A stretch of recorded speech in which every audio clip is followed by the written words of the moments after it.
Saturday night. Few saw this coming. Manly Seagulls knocking off Melbourne.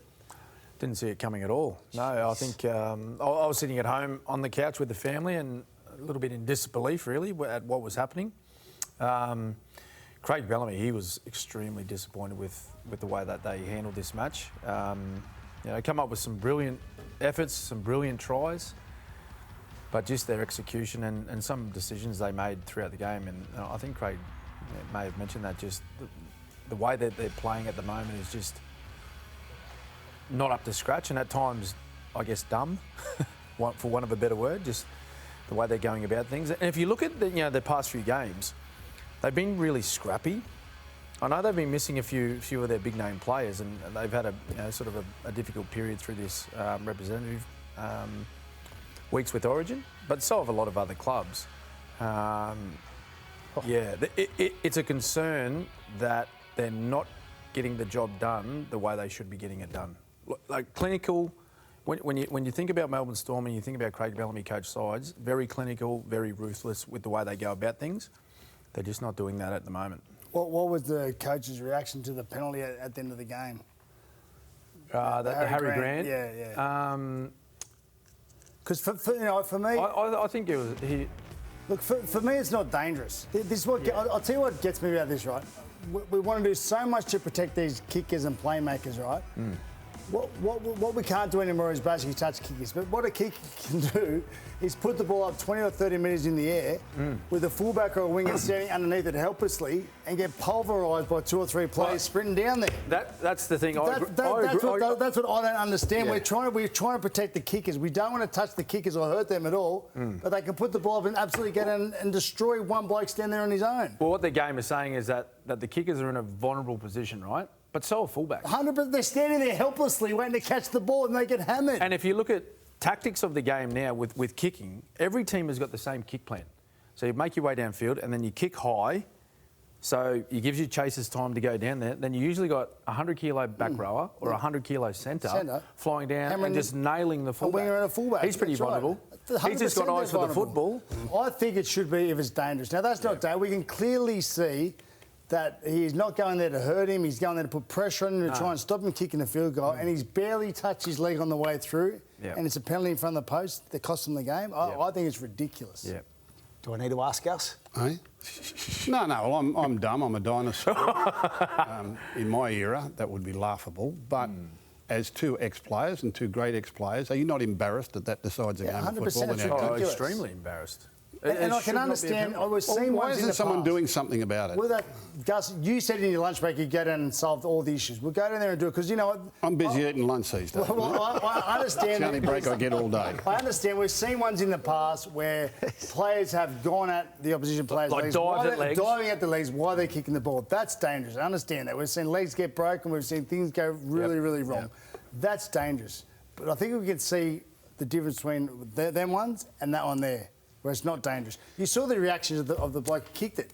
Didn't even care. No. Turned around, knew he missed the field goal. That's all I could watch in those replays was looking at Luke Brooks. Yes, he was just following the ball. The reaction of Luke Brooks. He didn't even care. Look for a ref. Didn't even think about it. He turned straight around and had a look if it went over. I think that says it all. If the kicker doesn't care, then why should anyone else? Exactly right. I just can't believe it. So if that happens on grand final day, they're going to award that penalty? That's exactly what I thought watching it at home. Are they going to award that penalty? And what are you supposed to do when the opposition player's kicking for field goal to win a game? Well, and this is the thing, right? So it's minimal contact. In the context of our sport, that's very minor minimal, right? And as we said, Luke Brooks, he didn't feel that at all. He was more worried about where the ball was going. Is it going over the post or is it missing? So, Your Honour, just to get the witness that you're embarrassed for the game that happens. Yes, I am. Yeah, we are. Yeah, of course you are. We are. Well, you've got big voices. You're bigger than me now. Go over there and get it sorted out. No, we don't. But to decide a game is embarrassing for the game. I've got to ask, the Melbourne Storm now run to the finals. They've had to accept a 2-game ban for Nelson and that stray elbow. Doesn't make things any easier. No, again, and it's one of those. Well, it was an unnecessary penalty, wasn't it? He didn't need to do that. It's doesn't look great. Was it worse than who wasn't in the Origin? Was it Lomax? In the Origin, yeah. Was it worse than that? Because I think Lomax only got a fine. Yeah, I don't think it was worse than that. Look, and a lot of them ones. Did he know his head was there? Yes, I think he did. Yeah. Did he mean to hit him that hard? I don't think so. I think he's just trying to get him off. So I think the copper 2-match ban for that is pretty extreme. When I watch the Melbourne Storm warm up, and I have watched the Melbourne Storm warm up for years and years and years, isn't it part of the play the ball process trying to get people off you that they do? They turn before they get back up. I think everyone has that now. Yeah, I think it's part of what they do. Yeah. This one, he's happened to catch him a little bit with the elbow, but that wasn't his intention, was it? No. Not for 1 second. No, the trying to get out of the tackle. Trying to get out of the tackle. No, it wasn't. Of course it wasn't. No. No, it wasn't. I agree with you. 100%. I'm with you. Yeah. He misses Rooster this Thursday. 2 weeks, though. And he misses the Eels. 2 weeks. 2 weeks. Has 2 he got weeks for that. Don't start me on match review and penalties and fines.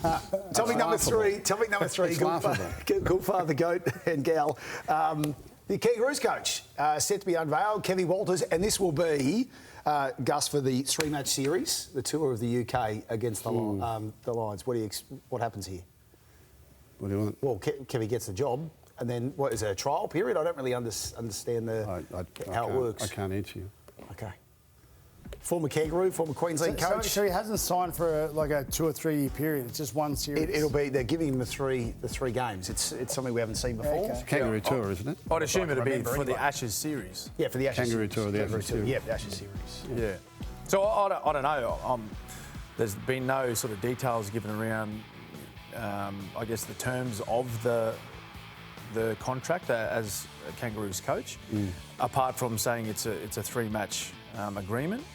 Whether that's on results of the Ashes series against England, if Australia win, I'd like to think they will. Oh, little Cam. There he is. I'd like to think they will.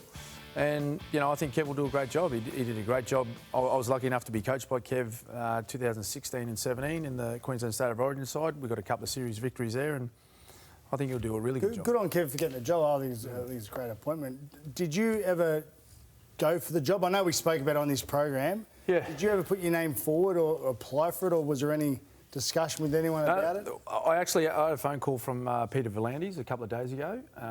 There was no formal discussion around me being the coach. There was no interview. I just spoke with Peter. He gave me a phone call just to let me know that the decision was made that they were going to go with Kev, and that was about it.